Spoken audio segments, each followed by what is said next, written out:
할렐루야. 네, 오늘도 은혜 주실 우리 주님을 기대합니다. 계속해서 강의 중인 베드로 전후서 말씀, 오늘 15번째 말씀, 주의 날을 기다리라. 이 말씀을 통해서 우리 함께 은혜 있기를 원합니다. 이 말씀을 나누면서 설교하는 사람에게는 은혜가 없을 것 같은데 의외로 설교하는 제게도 굉장히 은혜가 있습니다. 설교하면서 은혜 받는다면 여러분들은 못 믿겠죠. 할렐루야. 이 말씀을 나누면서 제가 굉장히 축복이 된 부분들이 많습니다. 특별히 이 말씀을 나누면서 마음에 새기게 된 교훈이 이 마지막 시대에 잘 믿어야겠다라는 생각이 굉장히 많이 듭니다. 어쩌면 이 세대 안에 우리가 원치 않게 믿기 어려운 세상이 올지도 몰라요. 과거에 중국에 가서 단기 선교했던 경험을 한번 떠올려봤습니다. 저는 중국 선교사는 아니었으니까 우리 지금 러시아에 계신 이상해 선교사님 중국에 계실 때 저희 교회 한동안 중국 선교를 굉장히 많이 했었었죠. 그때 우리 교회 좀 오래된 성도들은 중국에 단기 선교 많이 가봤었습니다. 주로 동북 3성, 응룡강성, 요령성 그쪽으로 이제 많이 갔었죠.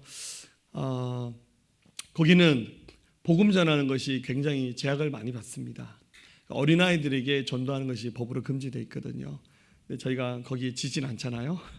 가서 여론 성경학교 교사 강습회, 부흥회, 또 선교사님과 함께 탈북자들 만나서 그분들을 이렇게 상담하고 성경 공부했던 그런 경험도 있습니다. 늘 설교할 때마다 조마조마해요. 그래서 부흥회 할 때 앞에 대문을 지켜요. 이렇게 목사님 혹시 꽁안들이 나타나면 그냥 자리에 주저앉아 버리세요. 설교한 척 하지 말고 예배 드린 척 하라고. 다 짜고 치는, 그죠?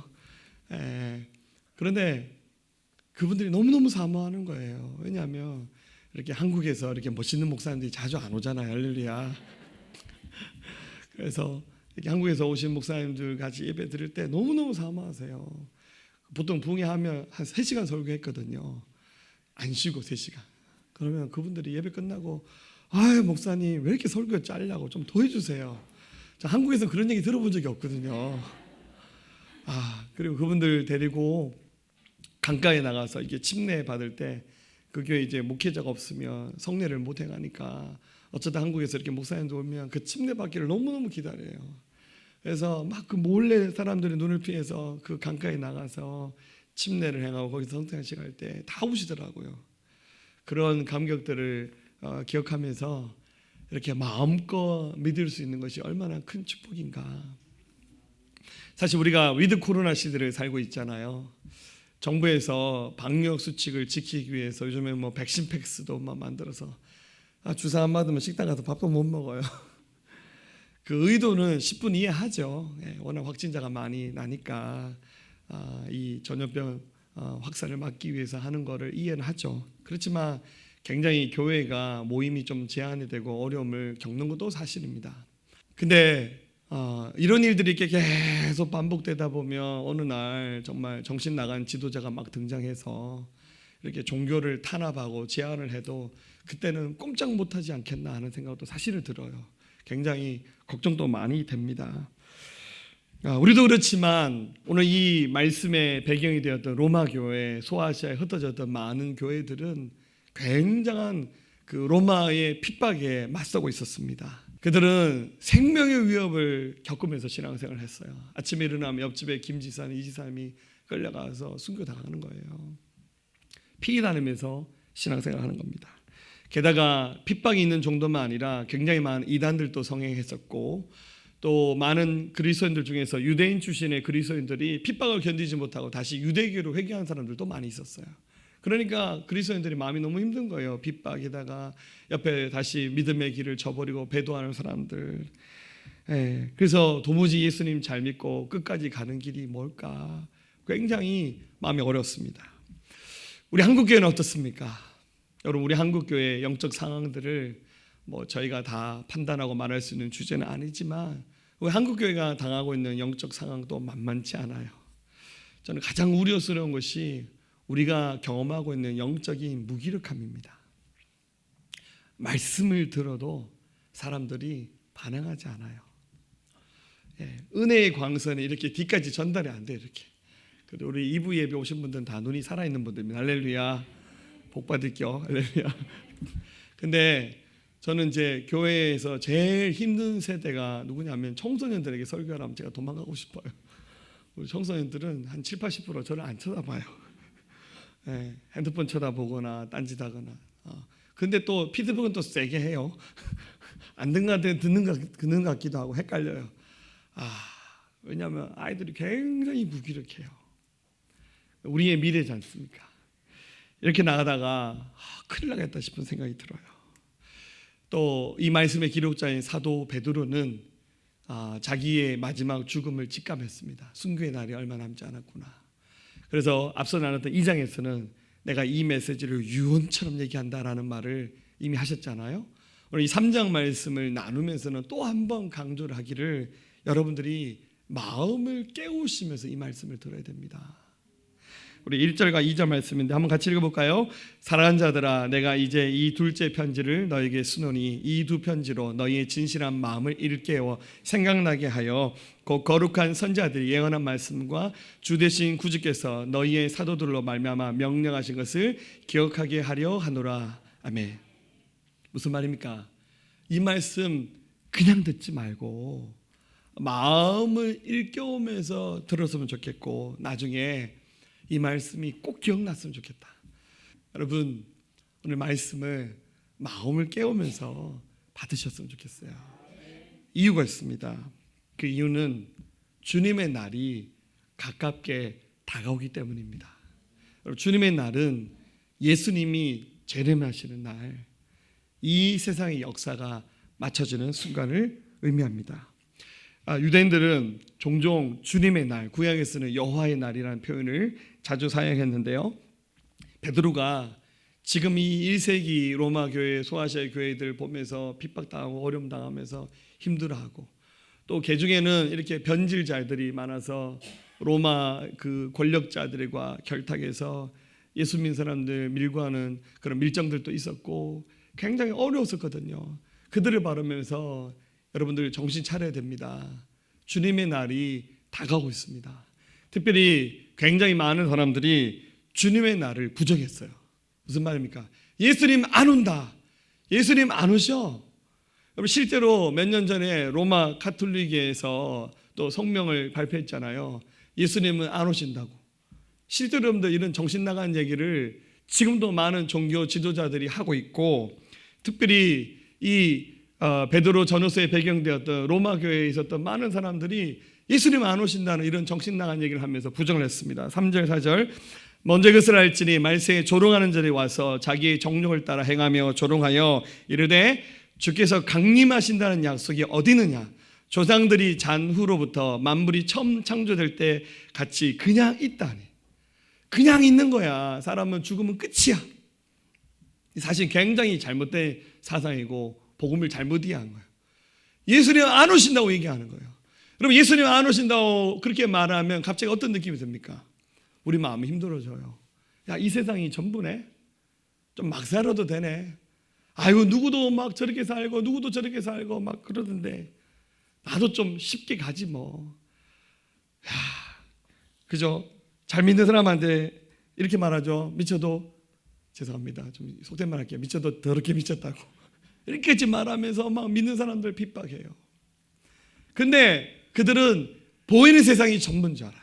그래서 막 예수님의 오심을 부정하면서 조심성이 없어지게 되고 방종하는 삶을 조장하죠. 보이는 것이 전부이기 때문입니다. 그런데 오늘 이 말씀을 하면서 아니라고 주님이 다시 오시는데 주님이 다시 오시는 날은 불심판이 기다리고 있다고 그렇게 말합니다. 여러분들 깜짝 놀라셔야 돼요. 사실 이미 이 땅이 한번 창조된 이후에 하나님으로부터 큰 심판을 당했던 적이 있죠. 그게 언제입니까? 노아 홍수 때 물로 심판당했던 적입니다. 5절과 6절이죠. 이는 하늘이 옛적에 있는 것과 땅이 물에서 나와 물로 성립된 것도 하나님의 말씀으로 된 것을 그들이 일부러 잊으려 함이로다. 이로 말미암아 그때 세상은 물이 넘침으로 멸망하였으되. 그때도 사람들이 교만하게 심판이 어디 있냐고 이런 얘기 했었거든요. 근데 하나님이 물로 세상을 한번 심판해 버리셨어요. 노아의 8 식구 외에는 이 땅에 사는 모든 인류가 한번 심판을 받아버렸어요. 그러면서 남았던 그의 8 식구를 통해서 하나님이 새로운 역사를 한번 쓰고 싶으셨던 것 같아요. 근데 그게 그렇게 되지 않았어요.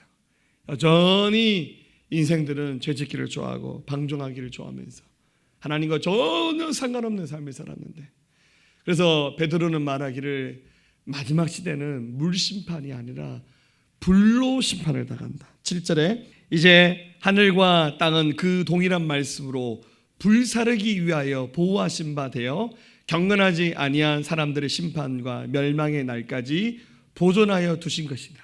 표현이 굉장히 기가 막히죠. 심판과 멸망의 날까지 하나님이 그냥 일부러 봐주시는 거예요. 잘생기고 아름다워서 하나님이 봐주신 것이 아니라 당신이 구원하기를 작정한 사람들이 다 구원받아서 주님 앞에 돌아오고 나머지 남아있는 인류가 심판받을 때까지, 그게 불심판입니다. 그때까지 하나님이 그냥 내버려 두시는 거예요. 여러분, 그런 말 하잖아요. 사랑의 반대말은 미움이 아니라 뭐라고요? 무관심이에요. 하나님이 인생들이 마음대로 살아가는 거 다 아시고 그냥 내버려 두시는 거예요. 왜? 한꺼번에 심판하시는 거예요. 이 베드로후서 3장에서 이제 이 말씀의 결론처럼 주시고 있는 말씀이, 여러분들 얼마 남지 않았어요. 주님의 날을 기다리면서 사십시오. 주님의 재림을 기다리는 마라나타 신앙은 일어날 것을 오늘 이 말씀이 우리에게 강조해 주고 있습니다. 자, 여기서 우리가 몇 가지를 생각해야 되는데, 가장 먼저 시간입니다. 주님의 시간을 계산하면서 사셔야 돼요. 여러분, 시간을 잘 보는 사람들은 약속 잘 지켜요. 부지런하거든요.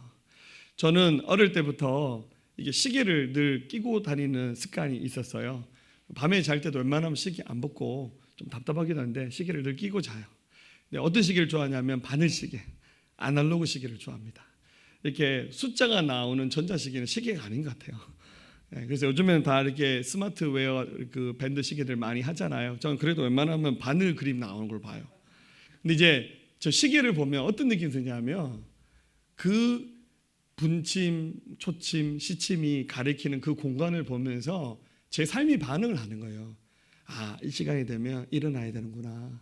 출근해야지. 아, 지금은 기도하는 시간이구나. 새벽 5시쯤 되면 이제 기도하는 시간이잖아요. 그리고 아, 이 시간은 집에 갈 시간이구나. 제가 보통 한 6시 반쯤 집에 가거든요. 한 5시 반, 6시 되면 이제 고민해요. 집에 일찍 가서 좀 도와줄까 말까. 에라 모르겠다. 때 맞춰 가자. 네, 시간을 보면 이거 너무 많이 쉬었네. 너무 많이 놀았네. 그 시간을 보면 뭔가 그 시간 이상의 의미가 그 속에 담겨져 있지 않습니까? 마찬가지로 우리 하나님의 사람들은 대충대충이 아니라 하나님의 시간을 읽을 수 있어야 됩니다. 본문 말합니다. 8절에 사랑하는 자들아, 주께는 하루가 1000년 같고 1000년이 하루 같다는 이 한 가지를 잊지 말라. 하나님 입장에서는 1000년의 세월이, 우리가 하나님 1000년의 세월이 하나님 보시기에는 단 하루처럼 하나님 생각하실 수 있고, 또 반대로 그 하루가 1000년의 긴 시간처럼 늘어질 수도 있다는 거예요. 하나님이 생각하시는 시간의 개념이 우리하고는 좀 다르다는 거예요. 여러분, 이 말씀의 배경이 그리스 로마잖아요. 또 성경이 또 그들의 언어인 헬라어로 기록됐지 않습니까? 헬라어에서는 시간이라는 단어가 두 가지가 있는데, 하나는 크로노스라는 단어, 하나는 카이로스라는 단어입니다. 이게 엄밀히 말하면 그리스 로마 신화에 나오는 신의 이름입니다. 그래서 크로노스라는 신은 객관적인 시간을 말하는 거예요. 11시 39분. 그리고 카이로스는 기회의 신이라는 뜻입니다. 근데 이거는 어떤 의미냐면 주관적인 시간을 말하는 거예요. 예를 들어 볼게요. 여러분의 인생에서 굉장히 중요한 사건이 일어났던 시간이 있잖아요. 처음 주님 만났을 때, 아니면 지금 남편 만났을 때. 생각하고 싶지 않나요? 자, 여러분들에게 있어서 그 시간은 5분이 될 수 있고 1시간이 될 수도 있는데, 근데 그 시간이 내 인생을 바꿔놔 버렸잖아요. 그게 객관적인 시간은 아니고 긴 시간은 아니에요. 맨날 몇인지도 잘 기억이 안 나요. 그런데 어렴풋이 떠올렸을 때 그 시간이 내 삶을 이렇게 흔들어 놨고 늘 지금도 생각하면 그 시간에 의해서 내 삶이 움직이잖아요. 그게 여러분들 카이로스 시간입니다. 우리는 이 흐르고 있는 객관적인 시간 속에서 하나님의 시간을 봐야 돼요. 지금 하나님이 어디에 서 계신가? 하나님 역사를 어떻게 움직이고 계신가? 나는 지금 어디쯤 서 있나? 여러분 생물학적인 나이가 있잖아요. 한 살 더 드셨죠? 그죠? 지금 나이가 10대부터 시작해서 70대까지 80대까지 굉장히 다양한 분들이 계신데, 그런데 그 시간보다 더 중요한 것은 하나님 앞에 서 있는 자신의 시간이에요. 그래서 유명한 철학자 아리스토텔레스가 이런 말을 했어요. 시간은 변화의 척도이다. 아무것도 변하지 않으면 시간은 흐르지 않는다. 와, 굉장히 철학적인 말이죠. 너무 은혜 받지 마세요. 성경 말씀 아니에요. 근데 굉장히 좀 울리는 말이에요. 변하지 않는다면 그 시간은 흐르지 않는 거라는 거예요. 지금 여러분들 객관적인 카이로스 시간은 계속 째깍째깍 하고 있어요.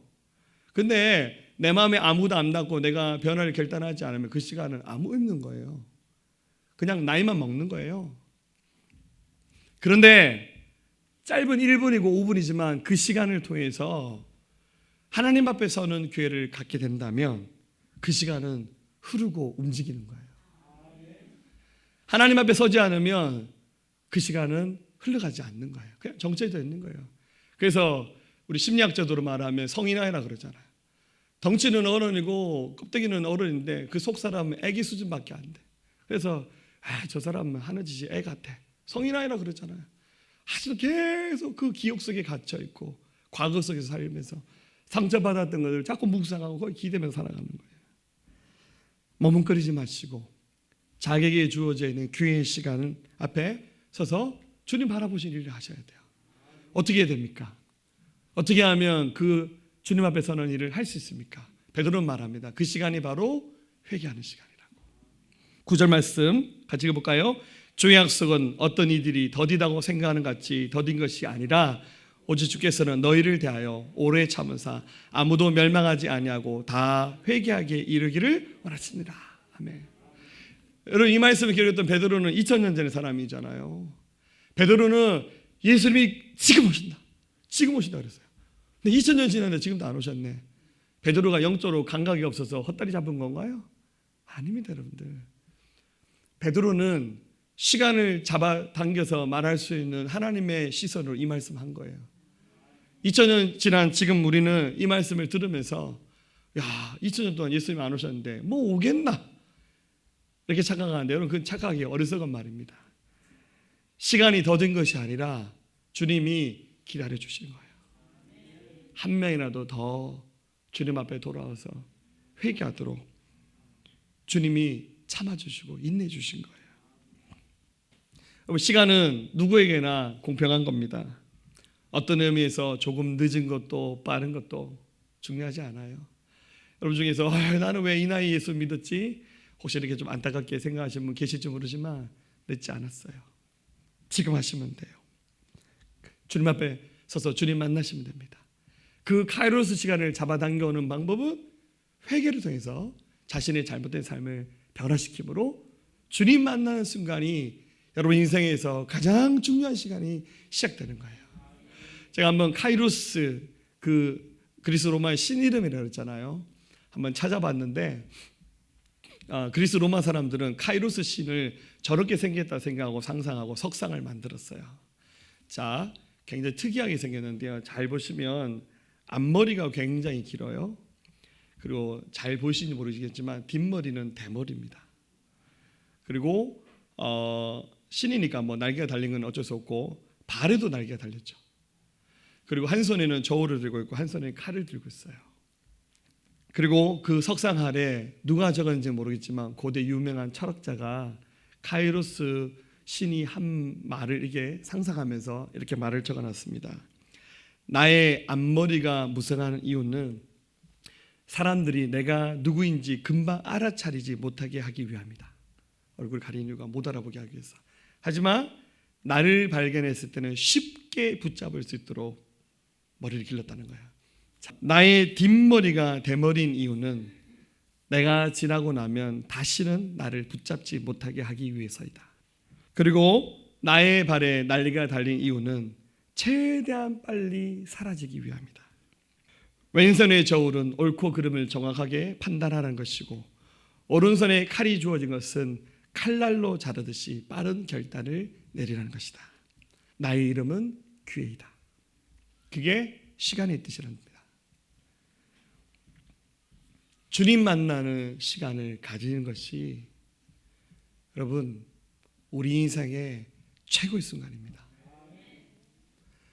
그 기회를 가지 않는다면 우리가 지금 흘려보내고 있는 객관적인 시간은 흐르지 않고 카운트할 수 없는 시간에 무의미한 시간에 불과한 겁니다. 성경 말합니다. 요한일서 1장 9절 만일 우리가 우리 죄를 자백하면 그는 미쁘시고 의로사 우리 죄를 사하시며 우리를 모든 불의에서 깨끗하게 하실 거라고. 회개하면 주님이 다 용서하신대요.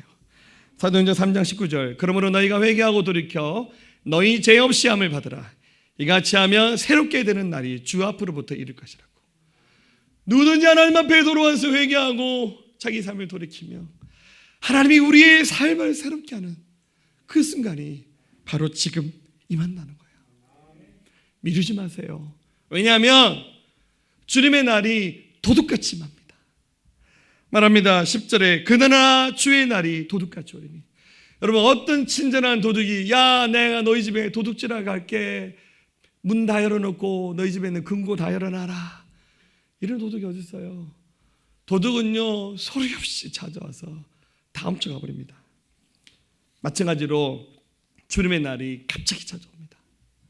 물론 깨어있는 믿음의 사람들은 대충 감은 잡지만 경건하지 않은 사람들은 그날이 언젠지 몰라요. 어떻게 해야 되겠습니까? 머뭇거려야 되겠습니까? 다음에 하지 뭐. 목사님 저 다음에 할게요. 왜 그러세요? 부담 주고 저한테 왜 그러세요? 원래 제 사명 여러분 괴롭히는 거거든요. 할렐루야. 우리 집회 마지막 날 사랑을 구하라는 제목의 메시지 나누면서 사랑의 방해거리 얘기했잖아요. 제가 크게 4가지 얘기했죠. 게으름, 영적인 권태감, 우리의 시선과 마음을 강탈해가는 유혹들, 영적 무기력. 여기 젖어들어서 인생 긴데 뭐 오늘 조금 놀고 쉬고 적당해도 안 되겠나? 아닙니다, 여러분들. 그날이 갑자기 찾아옵니다. 우리 인생의 죽음이라는 것도 예고 없이 갑자기 찾아와요. 어떤 점에서 예고 없이 갑자기 찾아오고도 좋은 점도 있는 것 같아요. 너무 많이 알면 불안하잖아. 그래서 그냥 주님 부르실 때 깔끔하게 가는 것도 괜찮은 것 같아요. 할렐루야. 아멘하기 싫죠. 할렐루야. 주님의 날이 그렇게 갑자기 온다는 거예요. 그러면 어떻게 되겠습니까? 그 다음에 성경 말합니다. 큰 변화가 일어난다고. 10절에 그날에 하늘이 큰 소리로 떠나가고 물질이 뜨거운 불에 풀어지고 땅과 그 중에 있는 모든 일이 드러나리로다. 예수님 오시기 직전에 일어날 변화인데 하늘이 큰 소리로 떠나가 버린다는 거예요. 물질이 뜨거운 불에 풀어지고 땅과 그 중에 있는 모든 것들이 다 드러난다고. 아마 예수님 오시기 직전에 이 지구와 전 우주에 걸친 굉장한 변화가 있을 것이라고 말씀해 주고 있는 것 같아요. 갑자기 덜컥 겁나죠. 네, 어떻게 되겠습니까? 우리 예수님 사람들은 걱정할 필요가 없습니다. 베드로가 말합니다. 거룩한 행실과 경건으로 깨어서 그날이 도적같이 오든 안 오든 어찌되었든 지금 로마의 미치광이 네로가 핍박을 하든 안 하든 거기 개의치 말고 우리 예수 믿는 사람들은 중심을 잡으라는 겁니다. 11절 우리 같이 한번 읽어볼까요? 이 모든 것이 이렇게 풀어지리니 너희가 어떠한 사람이 되어야 마땅하냐? 거룩한 행실과 경건함으로. 우리의 마땅한 삶은 거룩한 행실과 경건함으로 깨어서 이 마지막 시대를 살아내라는 거예요. 그렇게 다른 사람들 쳐다보지 말고 믿음을 지키면서 그렇게 가라고 저는 그렇게 말씀하고 있습니다. 결국 그 최종 결론은 어떻게 됩니까? 새 하늘과 새 땅이 창조됩니다. 12절에 하나님의 날이 임하기를 바라보고 간절히 사모하라. 그날에 하늘이 불에 타서 부러지고 물질이 뜨거운 불에 녹아지려니와 우리는 그의 약속하신 대로 의가 있는 곳이 새하늘과 새 땅을 바라보도다. 새하늘과 새 땅, 우리말로 뭡니까? 신천지죠. 예. 근데 이 신천지 이단들이 이 말을 써서 참 이 말을 하기가 좀 부담스러워요. 이 좋은 것들 이단들이 다 써버렸어요. 결국 어떻게 됩니까? 지금 우리가 사는 이 세상은 다 없어지고 예수님이 재림하시는 그 주의 날이 다가올 때 새하늘과 새 땅이 창조되면서 모든 역사가 완성된다는 거예요. 이 부분을 요한계시록 21장은 굉장히 더 자세하게 묘사해 놓고 있는데요. 우리 한번 같이 한번 읽어볼까요? 21장 1절.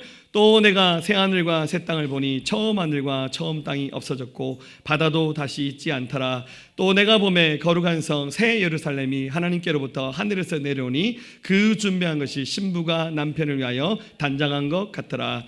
내가 들으니 보좌에서 큰 음성이 나서 이르되 보라 내가 하나님의 장막이 사람들과 함께 있음에 하나님이 그들과 함께 계시리니 그들은 하나님의 백성이 되고 하나님은 친히 그들과 함께 계셔서 모든 눈물을 그 눈에서 닦아주시니 다시는 사망이 없고 애통하는 것이나 곡하는 것이나 아픈 것이 다시 있지 아니하리니 처음 것들이 다 지나갔음이라.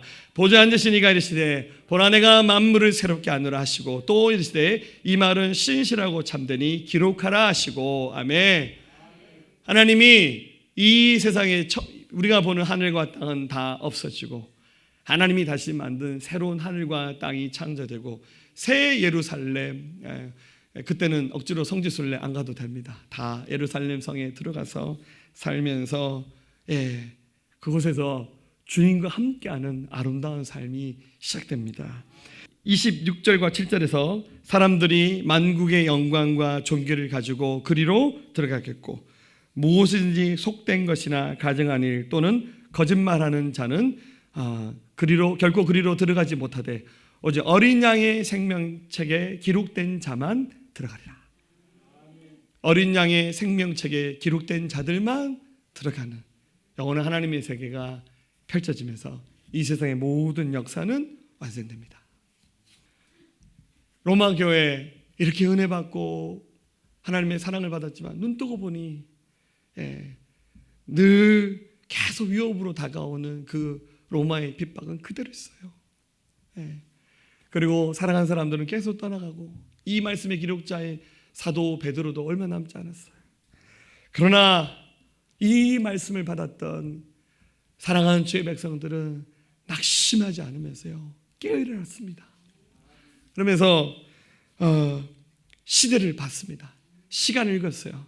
이 마지막 시대를 읽으면서 주님의 날과 때를 계산하면서 세상이 이렇게 힘들고 어려워도 우리 거기에 휩쓸리지 말고 경건한 믿음의 사람으로 깨어일어나서 하나님 바라보며 나갑시다. 서로 격려하고 붙잡아주면서 믿음이 언약하는 사람 붙잡으면서 조금만 더 버텨봐. 주님이 곧 오실 거야. 그 말 하나 다 신앙을 가지고 이 어려웠던 난세 시대를 잘 이기면서 그들의 그 아름다운 신앙의 유산이 지금 우리에게까지 전달되어서 우리가 지금 이렇게 예수님 섬기면서 주님의 길을 가고 있는 거 아니겠습니까? 사랑하는 여러분들, 신앙생활 하루 이틀하고 그만둘 거 아닙니다. 굉장히 좋은 날도 있고 지긋지 캄캄한 터널석을 통과하는 순간도 있습니다. 그 순간에도 중심을 잡으십시오. 판을 깨지 마십시오. 진리를 지키면서 하나님 기뻐하시는 길을 가며 이 마지막 시대 깨어있는 믿음의 사람으로 주의 날을 기다리면서 주신 소명 이루어가는 저와 여러분의 삶이 되어질 수 있기를 주님의 이름으로 축원합니다. 하나님의 세상을 참 사랑하사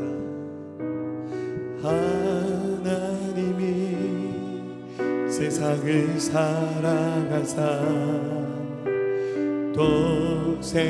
독생자를 우리에게 주셨으니 주를 믿는 자마다 멸망치 않고 영원한 생명 얻으리.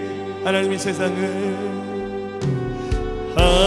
하나님이 세상을 사랑하사 독생자를 우리 우리에게 주셨으니 주를 믿는 자마다 멸망치 않고 영원한 생명 얻으리. 하나님이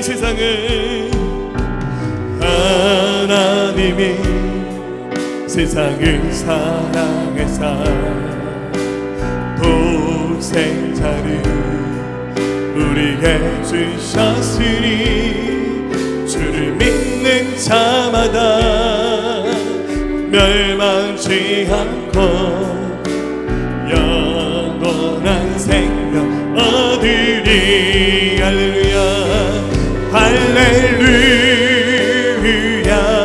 할렐루야 할렐루야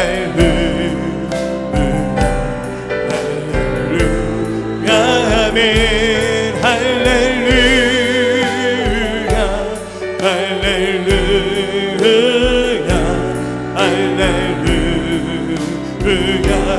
아멘. 할렐루야 할렐루야 할렐루야 할렐루야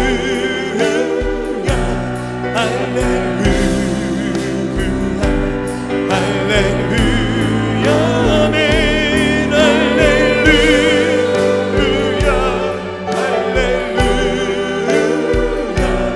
할렐루야 할렐루야 아멘. 아멘. 아버지 하나님 감사합니다.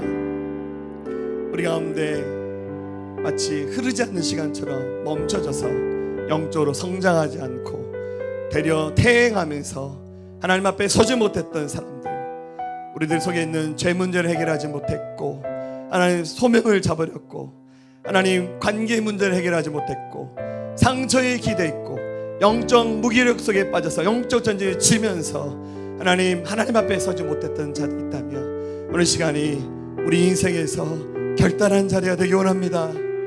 하나님의 시간의 기회를 붙잡게 하여 주옵소서. 하나님 앞에 돌아가게 하소서.